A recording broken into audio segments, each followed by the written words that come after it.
Irene Taylor's feature debut, Here and Now, won a Peabody Award and was followed by Beware the Slender Man, Moonlight Sonata, Deafness in Three Movements, and The Final Inch, which brought her an Oscar nomination. Irene, how did this documentary come to be, and how were you connected to Celine Dion? Well, I did not know Celine before this film. In fact, I was a little bit surprised when someone contacted me, a producer contacted me who has worked closely with her and her management in the past. And she said she was thinking of me for this possible film that Celine was open to. But I was surprised because I have really, my films are very much character driven, but I'd never focused on someone with as much celebrity as Celine has. And so, to be honest, I think I felt ill-equipped. But I did trust that I would be able to get to know her. And over the first several months, we just got to know each other before we decided to work together. And I think we were really trying to just see if there was not only a chemistry there, but I think Celine was really looking for someone she could tell her secret to. And that's really what the film is about, is this this lie, this unfortunate lie that she had been telling the world for many years. So And when you're working on a film like this, how difficult is it to balance, because you can get lost in her music for a whole documentary. You could make it just about that. So how did you focus and shift the balance to really show parts of her life and why she's such a huge star, but really hone in on her life and struggles? well, I think I wanted to meet her where she was at when we were filming. And, we filmed essentially 2 years ago. And it would have been uh, out of bounds just to do a straightforward biopic when her body was going through this tumultuous detox off of medications. She was trying to figure out what was happening with her vocal cords. And so she also was just at a time where she was at home with her children. And I think she was not used to having that kind of time. So it was very clear that the film needed to focus on this exceptional period of her life.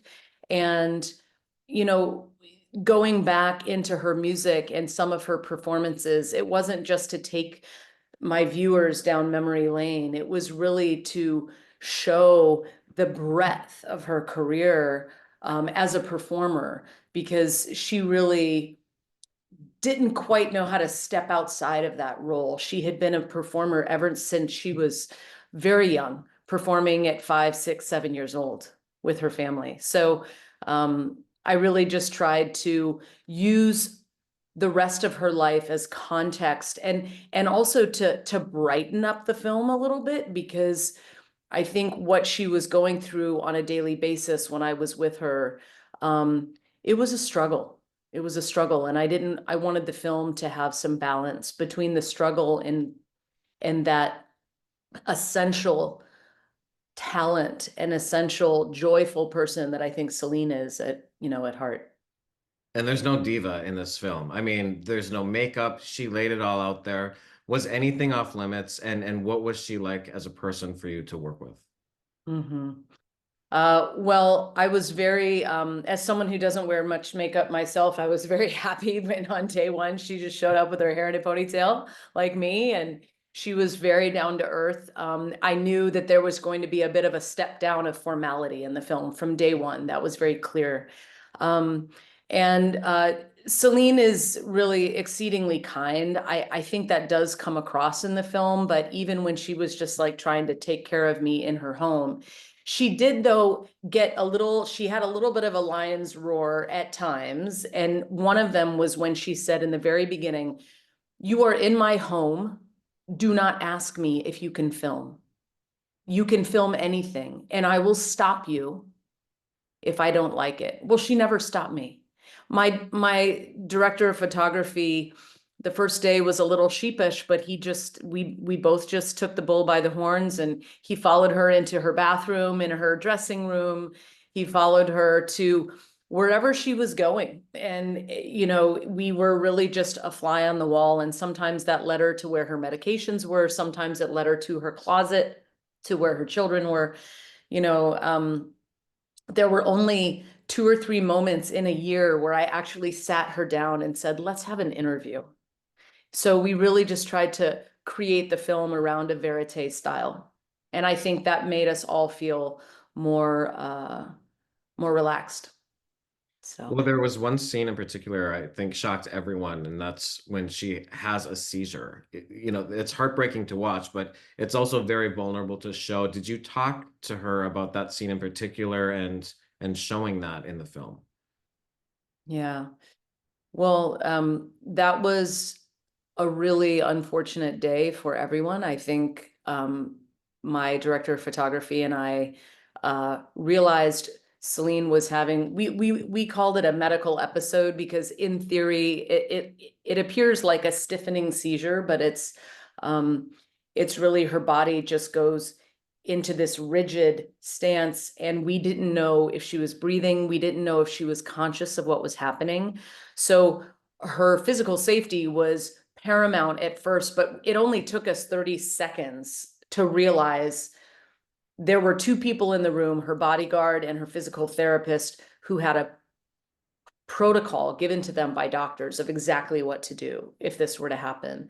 So we looked at each other, my DP and I, and we kept filming. And we decided to do that because Celine had told us, don't shy away. Always film, and I'll tell you to stop. And of course, I also know as an experienced filmmaker, just because you shoot something doesn't mean we have to include it in the film. And I didn't know where this was headed.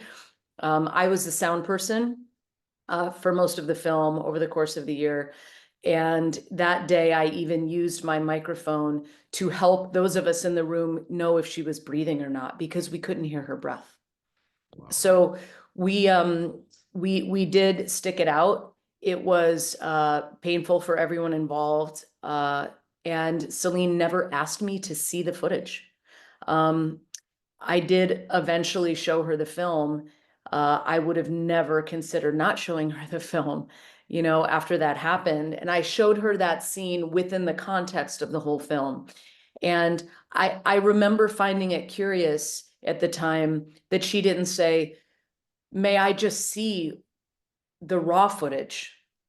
And I think she really appreciated what we used of it. We didn't shy away from it. She said, do not cut it down. Don't cut it down. But she never asked to see the original footage. And I think it's really hard. I think it's really hard for her to see herself that way. But it is her truth. So. And this happened after your documentary, but I'm just curious, what did you think when you saw her take center stage in Paris at the Olympics and make that performance? Well, as it was happening, I was looking at my phone because people kept texting me that it was happening. I actually didn't see it live as it was happening. I was actually with my family at that moment. And so I actually went back and looked at it in retrospect. And what I really did see was her joy. I was actually quite surprised at the stamina and strength she had. Um, and I felt reassured that while this illness she has, you know, it is very misunderstood, she's clearly able to balance some aspects of her life and her body enough that she could do that.